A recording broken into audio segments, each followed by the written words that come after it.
refugiarnos, Señor, en tu costado herido. Déjanos, Señor, refugiarnos con nuestra tristeza, con nuestro dolor, con nuestra angustia, con nuestra confusión, en ti, Jesús.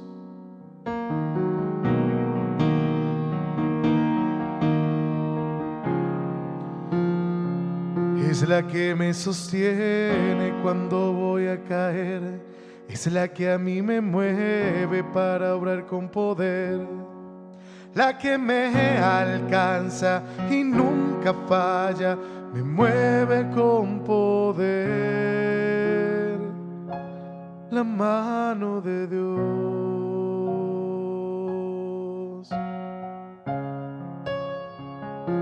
la mano de Dios.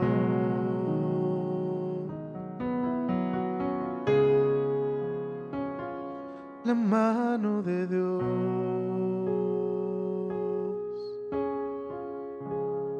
Gloria al Padre y al Hijo y al Espíritu Santo.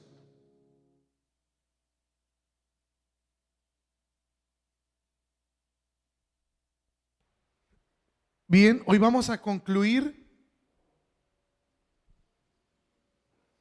Hoy vamos a concluir con esta mentira con la que empezamos hace 8 días y que tenía que ver con las emociones.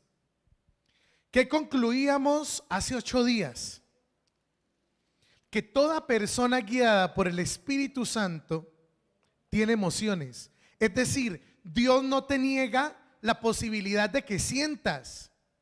Dios nos ha regalado la posibilidad de sentir, pero esa posibilidad que nos da de sentir también tiene que hacernos conscientes que, guiados bajo la acción del Espíritu Santo, tú puedas controlar lo que sientes para que lo que sientes no se convierta en tu realidad.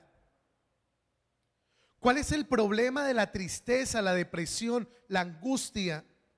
Todos esos sentimientos dañinos, dicen los muchachos hoy, tóxicos, ¿no? Es una palabra muy juvenil hoy. Todos esos sentimientos que nos dañan porque nosotros le damos la capacidad de hacerlo. Porque pareciera que nuestra fe no es lo suficientemente ancla en nuestra vida para asentarnos frente a lo que sentimos. Entonces decíamos que muchas veces nos convertimos en víctimas de aquello que sentimos. Víctimas porque lo que sentimos hace que veamos la vida de una manera y no precisamente como sintamos las cosas es como realmente pasa. Por ejemplo, pasa mucho, uno llama a alguien, se acordó de X persona, la llamó. ¿Qué hubo? ¿Qué más? ¿Bien? Sí, ¿qué más? Bien, ve, y ese milagro, no, aquí. ¿Y vos qué? ¿Estás bien? Y lo primero que la otra persona te pregunta es, ¿y usted por qué me pregunta que si estoy bien? Ya le tira uno una pedrada, ¿no? Ya está predispuesta, ¿por qué me llama a preguntarme si estoy bien? Y uno, no, pues no, bien, no, pues me acordé de vos y quería saber si estabas bien. Pareciera que sintiéramos que como que el otro, como que pasó algo, ¿no? Y por eso el otro me llama y me pregunta si estoy bien. Hoy pasa mucho, por ejemplo, con los mensajes de WhatsApp. Los emoticones a veces hacen que la gente se empelicule, ¿no? Si me contestó, si no me contestó, si me dijo esto, si me dijo aquello, si me mandó un emoticón con un pico o sin el pico. Entonces con el pico significa que me quiere, pero el pico con el besito sin el pico como que no dice que no me quiere. Y empezamos a sentir un mundo de cosas que hacen que a veces la realidad se convierta en algo crítico para nosotros. Si no me saludó, entonces es por esto y por aquello, es porque no me quiere, es porque no me saluda, porque no le importo. Y empezamos a hacernos unas películas emocionales que hacen que nuestras emociones son las que nos controlen y no nosotros a ellas. Decíamos que cómo se logra eso. se logra contemplando e iluminando la realidad a la luz del Espíritu Santo con la sabiduría de Dios. ¿Y qué significa eso? Que reconfiguramos lo que sentimos, es decir, lo que sentimos lo pasamos por un filtro y es el de Dios. Cuando uno no ora lo que siente, es presa de aquello que siente, es víctima de aquello que siente. Porque no todo lo que sientas es la realidad. La mayoría de nuestros sentimientos, resentimientos, son el fruto de muchas cosas que hacen parte de nuestra historia y que hacen que muchas veces nos autosaboteemos por aquello que sentimos. Entonces, por ejemplo, hay gente que si las personas a donde llega no se le tiran en plancha y se alegran porque llegó, siente que no es acogida. Y entonces, como tiene un sentimiento dañino de toda su historia, donde su mamá no la acogió o le pasó algo con el tema de la acogida o con el amor de alguien, pues piensa que es que la gente no la quiere, entonces se aísla. Los sentimientos hacen que uno rememore todos esos traumas, por decirlo de alguna manera, que uno espiritualmente siente, y los atribuye y se los le da a cada persona como su pedacito, ¿no? Usted me hizo esto por esto, usted me hizo sentir así, usted me hizo sentir asá. Cuando tienen una dificultad la hacen más grande de lo que es. Entonces decíamos que hay que reconfigurar lo que sentimos. Decíamos que sentir de una manera legítima es normal. Por ejemplo, enojarse. Usted tiene derecho a enojarse.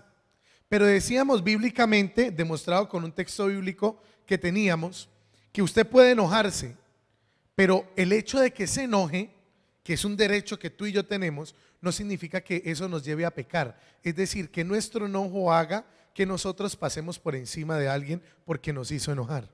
Por ejemplo, decir, es que mi mamá me sacó la piedra. Es que mi esposo me quita la paciencia, padre, me tiene hasta aquí. Es que mi hijo ya no me lo aguanto más y es el que me daña el día. No, a usted ni nadie le daña el día, ni nadie le hace dar mal genio. Es usted el que decide sentir lo que siente. Pareciera que es muy fácil, yo sé que no es fácil, pero alguien tiene que decírtelo y es la realidad. El último que tiene control sobre lo que siente, ¿quién es? Uno, porque uno es el que siente. Pero a veces le damos ese poder a situaciones, a personas, a elementos de nuestra vida que hacen parte de ella y no tendríamos por qué hacerlo. Por último, decíamos que en el fondo todo esto se resume en que el diablo solamente quiere que uno sienta. El diablo no quiere que uno piense. Y como solemos más sentir que pensar en lo que sentimos, por eso es que nuestra vida se vuelve un 8 de emociones. Pensemos en este momento. Y esa era la tarea que teníamos, que empezáramos a pensar cuál es el sentimiento recurrente que en mi vida suele devastarme.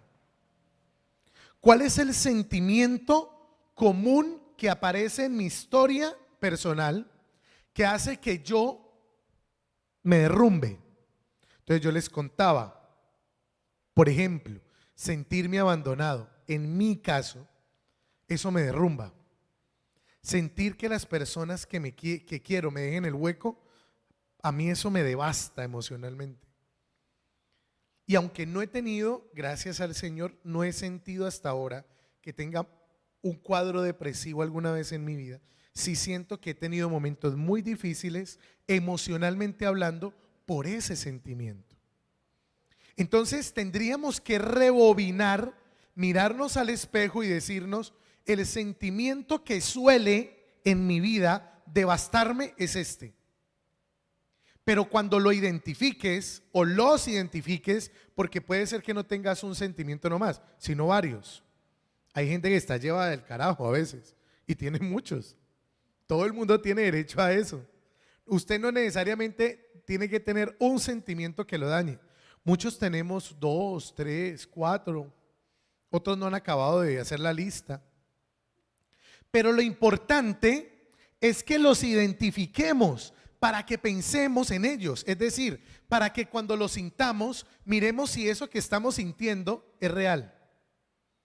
O es que alguien con lo que hizo produjo ese sentimiento en mí y yo lo dejé y le abrí la puerta y hice que me destruyera. Entonces, hoy vamos a cerrar nuestra catequesis de hoy sobre lo que sientes no es la realidad. O sea, la realidad no es lo que uno siente, la realidad es mucho más que eso. Empezamos con un elemento importante. A veces ustedes dicen, no, padre, pero nos la está poniendo muy difícil. No, es que todo lo tenemos difícil. Por ejemplo, Tomás, piensen en Tomás. Al pobre de Tomás, al apóstol, todo el mundo se acuerda de él porque él dice, usted es como Tomás, hasta no ver, no creer. Y todos le damos duro a Tomás. Le damos duro a Tomás porque en Juan 20:25 sucedió que cuando Jesús apareció, él no estaba, y cuando todos le contaron, él no creyó. Pero es que muchos de nosotros somos así. Nuestra reacción natural es a sentir miedo. Cuando Jesús murió, todos los discípulos estaban muertos del miedo. ¿Por qué? Porque si al maestro lo crucificaron, ¿cómo nos va a ir a nosotros? Pues igual, peor. Si eso hicieron con la cabeza, imagínense con la cola. Era lo que decían los discípulos. Entonces el miedo los poseyó. El miedo hizo de ellos fiesta. Todos estaban encerrados. Tomás no estaba ese día que Jesús se apareció resucitado. Y todos le damos duro a Tomás por eso. Pero es que miren, todos tenemos ese momento. A veces todos somos como que hasta no ver, no creer. Y resulta que es todo lo contrario. Es creer para aprender a ver. Uno muchas veces no ve hasta que primero no aprende a creer. ¿Y qué tiene que ver con el tema de los sentimientos? Pues todo. Porque vamos a descubrir lo importante que es esto en la vida espiritual. Como Tomás, definimos la realidad por lo que sentimos. Él sintió que todo el mundo le estaba engañando y como no estaba ahí, todo el mundo se burlaba de él. Entonces por eso dijo, no, ustedes me están timando. Hasta que no lo vea y meta mis dedos en su costado, no voy a creer, dijo. Jesús se apareció y le dijo, mira mi costado, trae tus manos. Así como a Tomás, nosotros somos iguales. Todo lo definimos por lo que sentimos. Usted es malo, ¿por qué? Porque usted me hizo sentir de tal manera. Y usted ya define a la gente así. ¿No ha visto que la gente es así? Fulano de tal me cae mal. Uy, padre, yo no lo puedo ni ver. Yo lo veo y me dan ganas de ir al baño, padre. Porque es que de solo verlo, pero ¿qué te hizo? ¿Te dijo algo? ¿Te pegó? ¿Te agredió? No, es más, padre, yo no sé ni cómo se llama. Pero es que de solo verlo, es que es como camina, es como se viste, es como, no sé, padre. Es que me hace sentir no sé cómo. La gente es así. Y definimos a la gente, ¿por qué? Por lo que sentimos. Y definimos la realidad por lo que sentimos. Y creemos que eso es todo. Entonces, ¿qué pasa? Tomás necesitaba redimensionar lo que sentía. Como lo dijimos hace 8 días, uno tiene que reconfigurar sus sentimientos identificándolos. Hasta que no identifiques cuál es el sentimiento recurrente que hace que te vuelvas un 8, no lo vas a poder afrontar. Vas a seguir diciendo, padre, es que yo no quiero sentir esto, pero es que yo siento así, padre, yo no quisiera sentir tanta tristeza, pero es que yo no puedo con eso y no sé cómo quitármelo. No, lo primero es que tienes que identificar qué es lo que sientes y por qué lo sientes. Por último, para reconfigurar nuestros sentimientos hay un elemento clave y es la paciencia. ¿Qué es lo que tanto nos cuesta a todos? Todos queremos que eso sea ya. No, para Tomás ser Santo Tomás, tuvo que hacer un camino primero. Tuvo que pasar la pena delante de Jesús. Yo me imagino la cara de Jesús mirando a Tomás, ¿no? Aquí está mi costado, a ver, meta la mano. Y uno como que no, gracias, no, ya sí les creo. Como que ábrete tierra, trágame porque pasé la pena delante del maestro. Pero uno tiene que tenerse paciencia. Para San Pedro ser San Pedro, primero lo tuvo que negar. Para San Juan ser San Juan, primero tuvo que dejarlo solo el día de Getsemaní. Para Bartolomé ser San Bartolomé, también tuvo que dejar solo al Señor. Para San Pablo ser San Pablo, primero tuvo que participar en la muerte de cristianos y perseguirlos hasta matarlos. Entonces hay que tenerse paciencia, pero por lo menos hay que empezar a hacer el trabajo. Esto no se va a hacer solo, hermanos.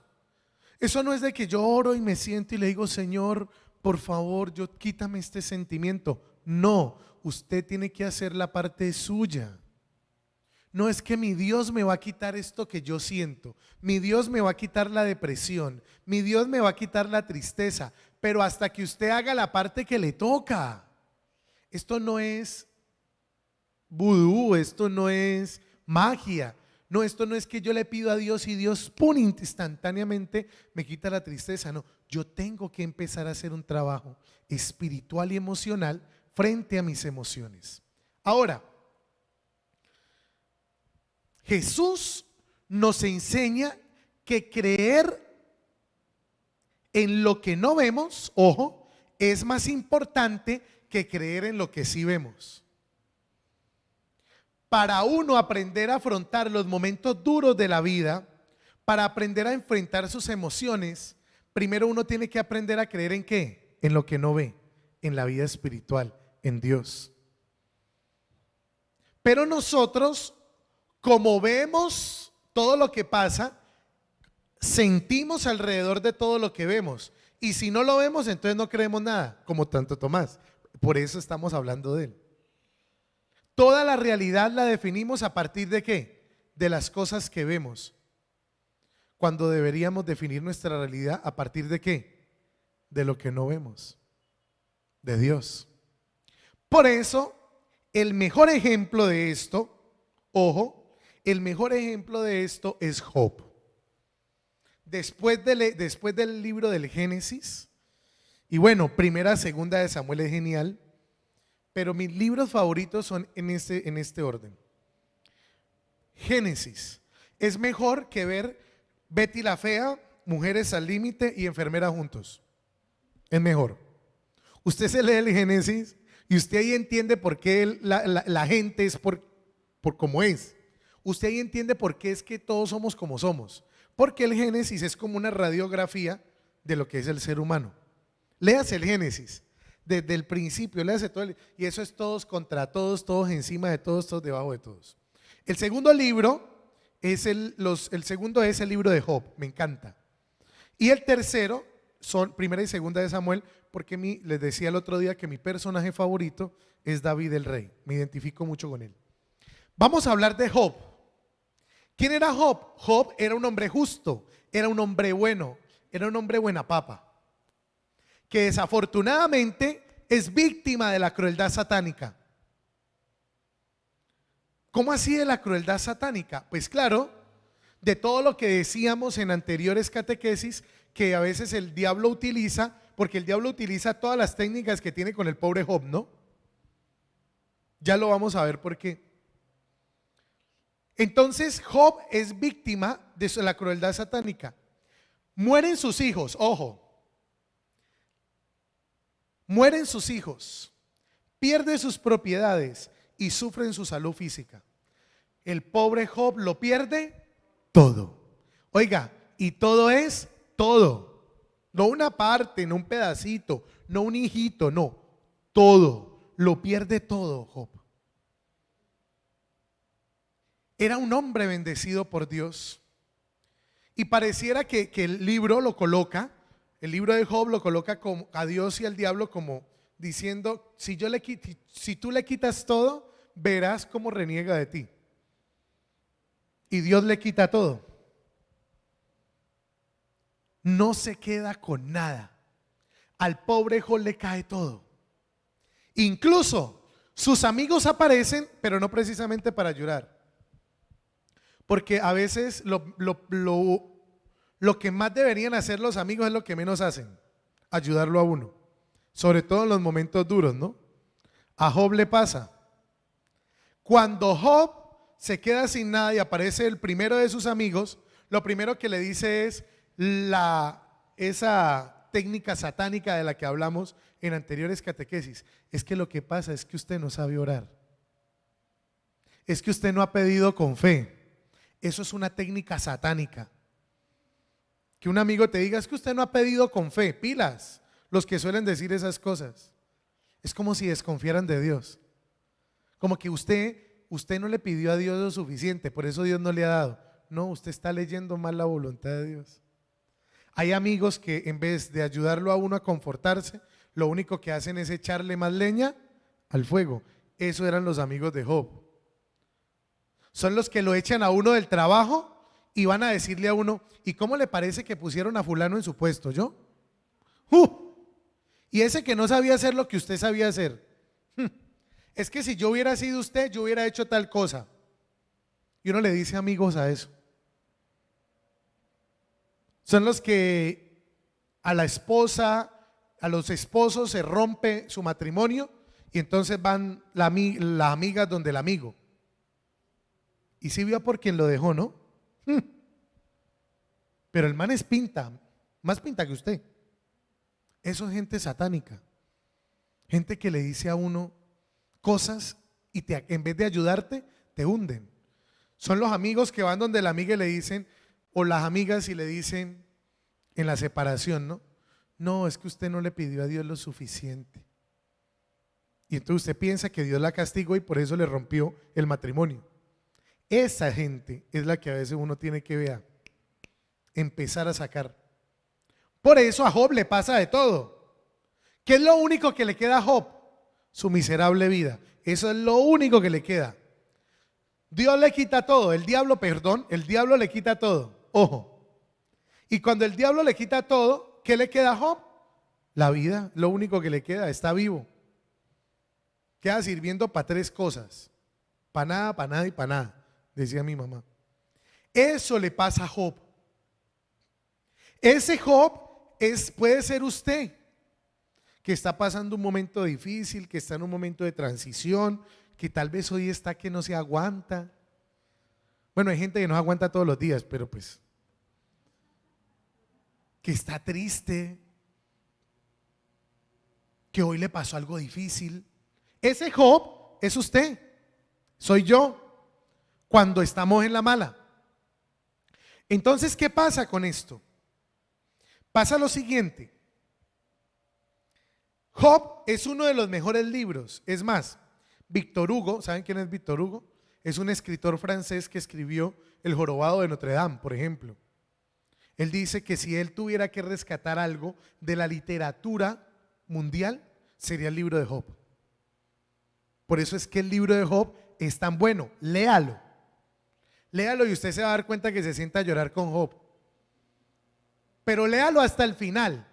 Llore todo lo que quiera, pero léaselo hasta el final. ¿Qué pasa con Job? Job lo pierde todo. ¿Y qué es lo único que le queda? Su miserable vida, no más. ¿Qué pasa en la línea dinámica de Job? Que él tiene sentimientos reales de dolor. Ojo con lo que vamos a hacer. Ojo con esta línea de tiempo que vamos a hacer aquí. Así, en estos 4 momentos se resume toda la prueba que asume y que le toca a Job. Job tiene sentimientos reales de dolor, como tú los puedes tener hoy por lo que sea que esté pasando en tu vida. Job sentía dolor, había perdido a la gente que amaba, había perdido lo que había construido, no le quedaba nada. Así como uno se siente cuando está en la mala, siente que la vida le ha quitado todo. Se siente uno solo, abandonado, se siente uno despojado, se siente uno olvidado por Dios incluso. Así y más se sentía Job. Estaba realmente triste y lleno de dolor. Pero ¿qué pasa? Él se da cuenta, bueno, a lo largo del libro, estoy hablando de esto del resumen, que su aflicción inmediata, su dolor, está en manos del diablo. O sea, hay un responsable, el diablo. El diablo le ha puesto una prueba y lo ha colocado contra las cuerdas para que reniegue de su fe con Dios. El responsable de eso es el diablo. Sin embargo, hay una cosa que es lo que más me parece fantástico de esto. El diablo, aunque sea el autor intelectual y material, pasa algo, y es que el diablo está bajo la rienda de Dios. Si a Job, si a Job le ha pasado lo que le pasó, ¿por qué es? Porque Dios de alguna manera lo ha permitido. Y usted dirá, no, pues qué Dios, no, espérese, no se me adelante. Su aflicción está en manos del diablo, pero el diablo está bajo la rienda ¿de quién? De Dios. Ahora lo vamos a ver en qué consiste. Y en Job no hay autocompasión, hay confianza. Job está con la confianza puesta en que Dios no va a soltarlo de su mano y que Dios va a seguir con la rienda en la mano del diablo. Es decir, el diablo es el autor de su desgracia, pero ese autor de la desgracia no está por encima de ¿quién? De Dios, porque Dios lo tiene bajo su rienda.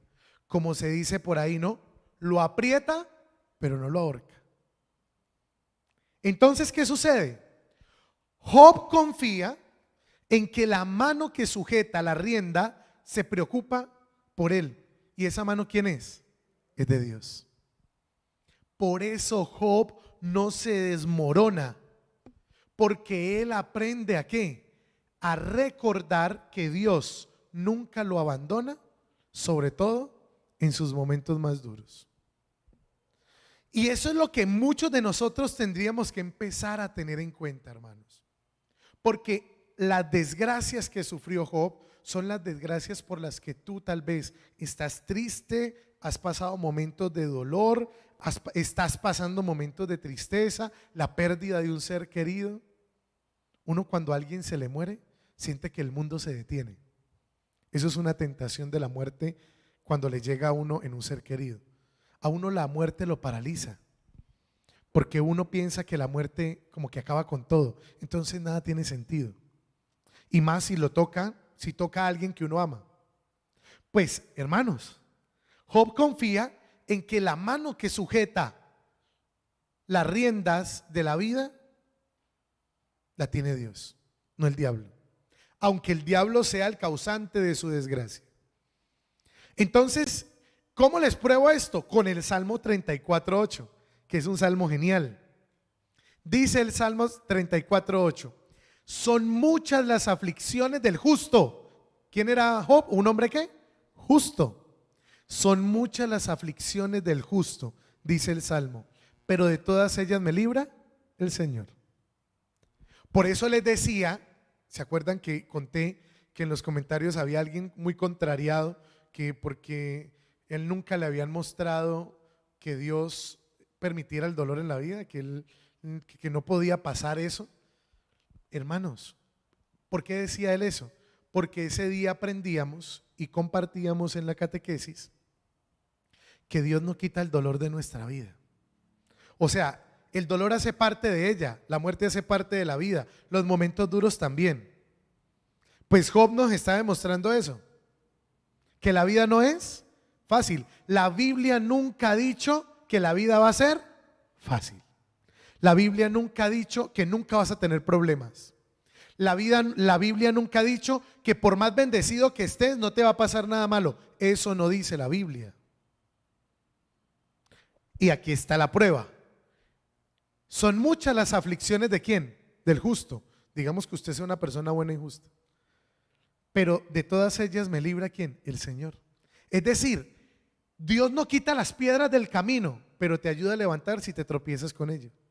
Así de sencillo. Porque así es Dios. Dios es un Dios que siempre se preocupa por nosotros. Ahora, ¿cuál es el problema? ¿Cuál es el bendito problema? El bendito problema es que al principio siempre todos empezamos confiados, ¿no? Tenemos una prueba. Y entonces al principio, no, yo espero que el Señor me libre. Y a los 3 días, no, es que yo sé que el Señor está conmigo. A las 2 semanas, no, yo sé que el Señor me va a librar de este momento de tribulación. A los 3 meses, está duro, pero mi Dios es muy grande. O sea, cuando la cosa se empieza a alargar, uno ya no está tan confiado. Cuando el dolor se prolonga, ahí es donde empezamos ¿a qué? A flaquear y a quejarnos. Porque queremos que si tenemos algo que nos duela, ojalá sea 2 días, una semana. Ahora, si usted no maneja sus sentimientos y no maneja la realidad y los sentimientos de su realidad a la luz de Dios, eso por lo que usted hoy está sufriendo no va a ser de 1 mes ni de 2 meses, sino de años. Por eso es que hay gente que vive sumida en la tristeza y el dolor años. Porque como no redimensiona a la luz del Espíritu Santo la realidad de lo que le pasa, entonces siempre se siente triste, siempre se siente abandonada, siempre se siente rechazada, siempre siente y siente y siente, pero nunca piensa en lo que siente. Entonces por eso es que cuando llega el momento de la prueba empezamos genial, como un bólido, ¿no? Por eso coloqué el cohete. Pero con el tiempo se nos va acabando la gasolina. Porque quisiéramos que Dios nos quitara el dolor y el sufrimiento. Y no, eso hace parte ¿de qué? De la vida.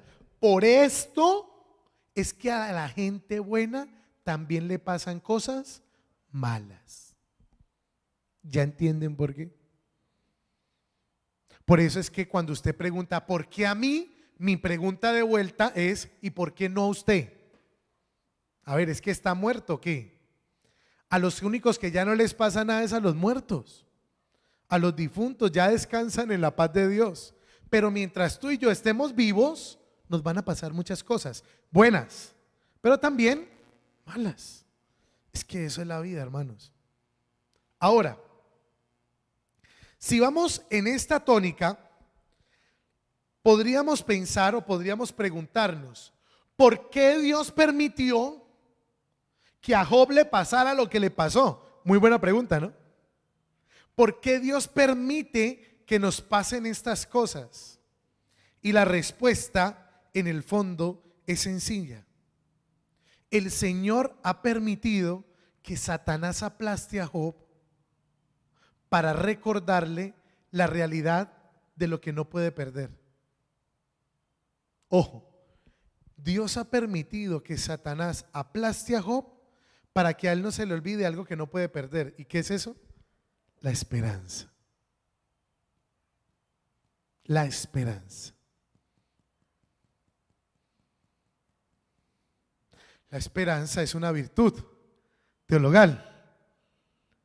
Y esa virtud que nos da Dios es algo que no podemos perder. ¿Cuál es la mayor esperanza tuya y mía? Que vamos a resucitar. Yo no sé si usted cree eso. Yo lo creo con toda mi alma, porque Dios me ha demostrado que es fiel en mi vida. Yo espero, yo tengo la esperanza puesta que como Él resucitó, yo lo voy a hacer. Espero que me perdone todas las faltas y todos los pecados, pero no pierdo ¿qué? La esperanza. ¿Por qué Dios permitió que le pasara todo lo que le pasó a Job? Porque Él no podía olvidar que no podía perder la esperanza. Esa es la razón. Entonces, ¿qué había en el corazón de Job? Esperanza y dolor. Y por medio de la prueba que superó, Job aprendió a creer en lo que no ve y a acurrucarse en Dios. La mayoría de nosotros, cuando sentimos dolor, nos acurrucamos en cuanta cosa se nos ocurre. En la sexualidad mal vivida, en las drogas, en el alcohol, en la frustración, en la rabia, en la depresión. A veces nuestro dolor no nos deja ver la vida como es y nos acurrucamos en muchas cosas menos en Dios. Por eso es que cuando nos acurrucamos en otras cosas, cuando tenemos dolor y no en Dios, pasa una cosa, y es que nunca nos saciamos. Por eso por más botellas que se tome, usted vuelve a sentir al otro día lo mismo. ¿Y qué necesita para eso? Otro botello. ¿Qué necesita para eso? Otra pepa. ¿Qué necesita para eso? Otro medicamento. ¿Qué necesita para eso? Seguir durmiendo cuando está deprimido. O seguirse cortando. O irse a cortar las venas porque siente que la vida ya no vale nada. Porque nos acurrucamos en muchas cosas, menos en Dios. Todo aquel que se deja ganar por el dolor ha perdido la esperanza. Eso es lo último que hace Job. Pero hay dos tipos de esperanza, la del mundo y la cristiana. Normalmente nosotros solemos confundir la de Dios con la del mundo. Y solemos tener mucho de esta. Cuando el mundo tiene esperanza, ¿qué es lo único que se hace? Pues ilusiones. Yo voy a esperar. Entonces ahí es donde normalmente usted y yo decimos, no, yo espero que Dios me bendiga. Yo espero que Dios me quite esta tristeza. Yo espero que Dios me quite este dolor. Usted lo dice con mucha fe, pero usted sabe a muchas personas les funciona. Pero yo les digo una cosa, a la mayoría no. Porque es que esto no se da solo. Esto es como sentarse y decir, yo espero que Dios me quite este sentimiento que tengo. Me voy a sentar a esperar a que me lo quite. No, eso no funciona así. La esperanza cristiana desafía lo que se ve y alcanza la madurez con la promesa de lo que no se ve. O con eso. ¿Qué hace el que verdaderamente tiene esperanza en Dios? ¿Qué hace el que no se quiere dejar sumir ni por el dolor ni por la tristeza? Desafía lo que siente, lo asume. Dice, yo me siento así porque en mi vida a mí me ha sucedido esto y esto ha sido el fruto de mi historia en esto. Por eso no me voy a dejar seguir controlando por lo que siento y voy a tomar las riendas de mi vida en el nombre del Espíritu Santo. Eso hace el que verdaderamente tiene esperanza. El que tiene la esperanza del mundo, vea, no, yo voy a esperar a que Dios me solucione. Yo sé que Dios me dará victoria y se sienta a esperar. No. Desafía con su fe lo que se ve. ¿Qué ve? Pues lo que el otro le hizo, lo que el otro le dijo o lo que le pasó. Pero como tiene esperanza verdaderamente, desafía eso que vio, eso que le hicieron y se da cuenta que si alguien un día la rechazó o lo rechazó, no es porque Dios no te ame ni porque usted no vaya a encontrar en el mundo quien lo quiera, no, es porque esa persona no es para ti, punto. Pasa la hoja, sigue adelante. Yo sé que suena más fácil de lo que es, pero es la verdad, alguien tiene que decírtelo. ¿Cuántas personas hoy se sienten solas? ¿Cuántos de ustedes y yo nos hemos sentido abandonados, solos, despreciados? Y por quedarnos viendo lo que se ve, le creímos a esas personas o a esas cosas. No, la esperanza desafía lo que se ve y aprende a madurar en la promesa de lo que Dios le da, pero eso no se ve, ¿sí me entiende? Por eso es que, hermanos, hay que tener fuego en el corazón y eso solamente lo da Dios. Hay que tener fuego para afrontar el dolor, la tristeza, la soledad, la tribulación. Hay que tener fuego de Dios. Pero no, nosotros quisiéramos que no pasáramos por tantas cosas que pasamos. Sí, yo también quisiera que usted y yo no nos fuera mal y todo nos saliera bien y todas las puertas que abriéramos por ahí fuera. Pero esa no es la vida. La vida es de picos, de picos. Y cuando estás abajo, tienes que echar para arriba. No hay forma de echar más para abajo. Tienes que dejar de cavar en tu propio hueco cuando Dios llegue a tenderte la mano. Si Dios te tiende la mano, lo primero que tienes que hacer cuando estás en el hueco es dejar de cavar en ese hueco. Pero nosotros hacemos lo contrario. Despreciamos la mano de Dios y seguimos cavando en el hueco. Entonces, Dios acepta, Dios ama y Dios acompaña lo que tú sientes. O sea, ¿estás triste? Bien. ¿Estás bajoneado? Bien. Dios te ama. Dios conoce lo que tú sientes. Pero lo que Dios no puede aceptar de ti es que tengas desesperanza. Así como lo hace con Job, Dios no acepta la desesperanza. Y por eso necesita que Job recuerde quién es Dios. Y que cuando usted esté mal, cuando usted esté llevado, si estás pasando por un momento difícil, no se te olvide quién es Dios. La realidad no es lo que tú sientes, la verdad la tiene Dios. Entonces, ¿qué nos enseña la esperanza? Ojo, ¿qué nos enseña la esperanza? Hoy aprendemos que lo que sentimos no es la realidad, que todo lo que sentimos es el fruto de muchas dinámicas interiores que no podemos darle el poder de que nos dañen. La realidad es mucho más de lo que tú sientes. Lo que sientes es por un sinnúmero de cosas de cómo está funcionando tu corazón. Si estás pasando por uno de esos momentos en los que sientes que la realidad es lo que tú sientes, revisa lo que sientes a la luz de Dios.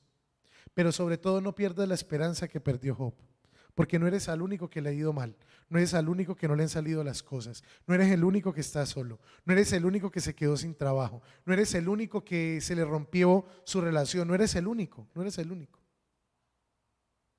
Y no es consuelo de tontos. Hay que echarle ganas. Hay que echarle ganas porque yo creo en un Dios grande. Y para que la única manera de poder salir del hoyo es que tú creas que Dios es grande en tu vida.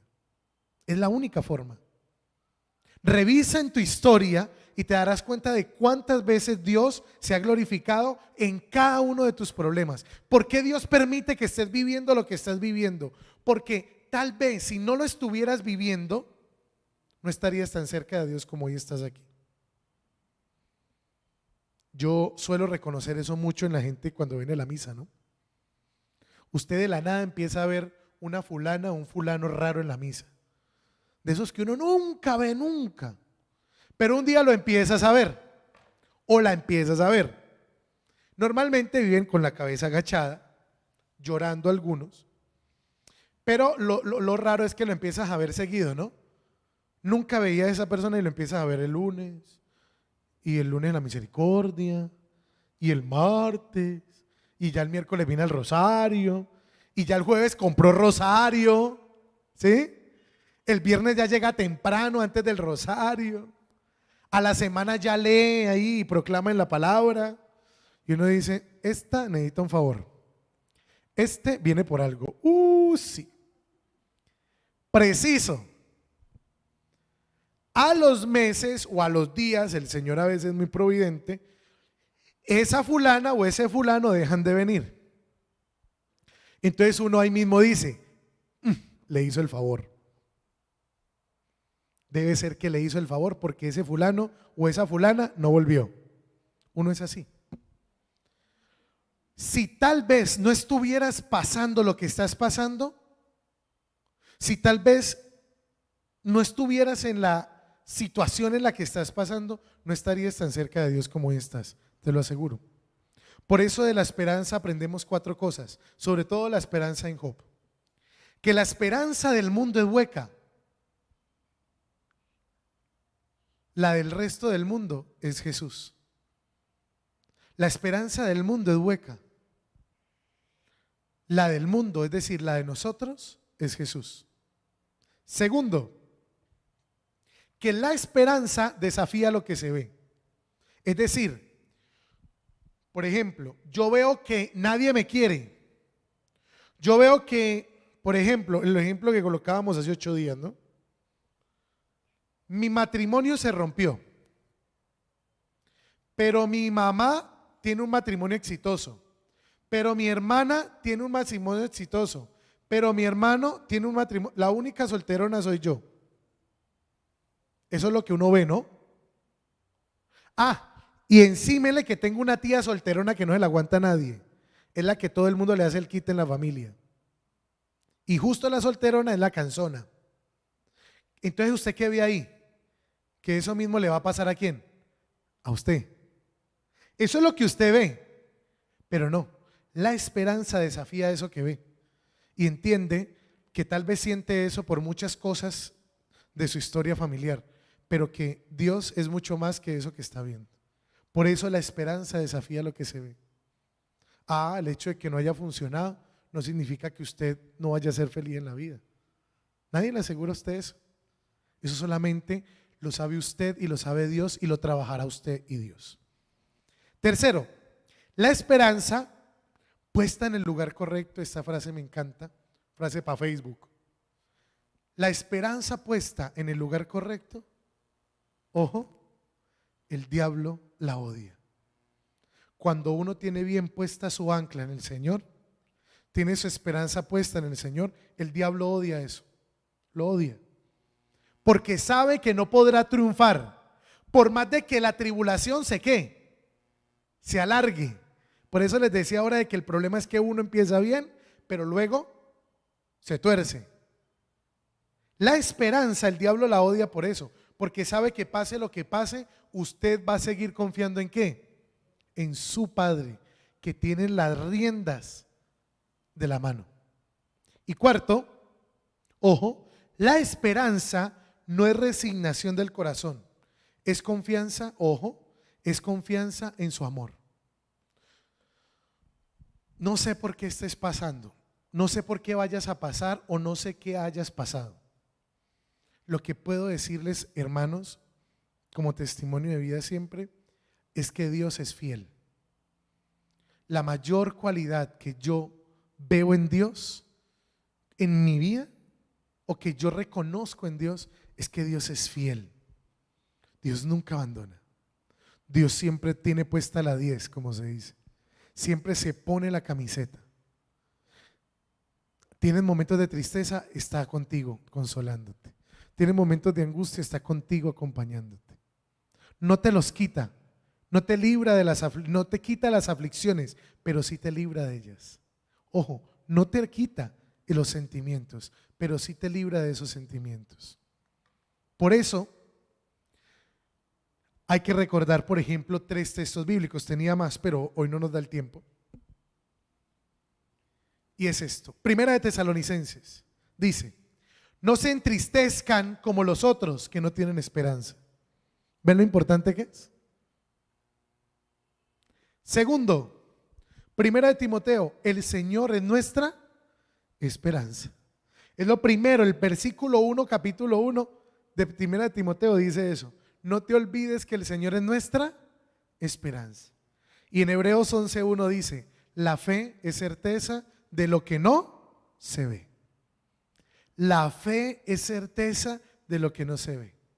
Tal vez yo hoy frente a ti, o tal vez tú frente a lo que estás viviendo, lo único que ves es dolor. Yo quiero decirte que hay algo mucho más allá del dolor. Por último, hoy les tengo un regalo. Ahí los que estén en el chat de evangelización van a colocar un link para que usted se meta a nuestro grupo de WhatsApp para ir llevando el acompañamiento de todo lo que hemos estado haciendo. En ese chat de WhatsApp usted se mete para que lo agreguen, ¿sí? Y ahí les vamos a mandar este libro. Este libro se llama El Gran Divorcio. Habla de cómo, de lo duro que es uno despegarse de todas esas cosas que lo tientan y lo dañan, ¿sí? C.S. Lewis, que es el autor de las Crónicas de Narnia, que tiene unos libros muy interesantes, si los pueden conseguir. Si no le gustan las Crónicas de Narnia, él tiene muchos libros sobre espiritualidad. Y en el libro El Gran Divorcio, él escribe esto: eso es lo que no entienden los mortales. Hablan de un dolor temporal que ninguna bendición futura podría equilibrar, es decir, podría quitar, sin saber que el cielo, una vez que se ha obtenido, trabaja hacia atrás y convierte en gloria cada sufrimiento. Es una frase genial. ¿Qué dice allí? Que lo que no entendemos, los que solamente nos centramos en lo que vemos y no en lo que no vemos, a esos nos llama mortales. que los que nos concentramos solamente en lo que vemos, pensamos que nada va a ser tan grande como el cielo que Dios tiene preparado para nosotros. Uno cree que el problema que tiene, que lo que está viviendo va a acabar con uno y que eso es más grande que el poder de Dios. Eso es lo que dice ahí. Entonces, si quieren el libro, ahí está, va a estar en PDF. Yo lo conseguí, se los vamos a mandar. Entonces usted se mete allí en el link del WhatsApp, lo agregamos y ahí van a mandar el PDF para que usted lo descargue en su celular, en su iPad, en su computador, donde quiera, para que se pueda leer este libro, El Gran Divorcio. Por eso se llama así, porque el gran divorcio tiene que ver con divorciarnos, es decir, separarnos de todos aquellos sentimientos que no nos dejan avanzar en la vida espiritual. Ese es un regalo que hoy les tenemos. Concluyo con esto. Que tu esperanza, ojo, hoy concluimos con esta mentira de que lo que sientes es la realidad. Concluimos diciendo que tu esperanza desafíe lo que se ve y demande lo que no se ve. Es decir, que tu esperanza desafíe aquellas cosas que ves y que te dañan, que ves y que crees que son la realidad pero no lo son.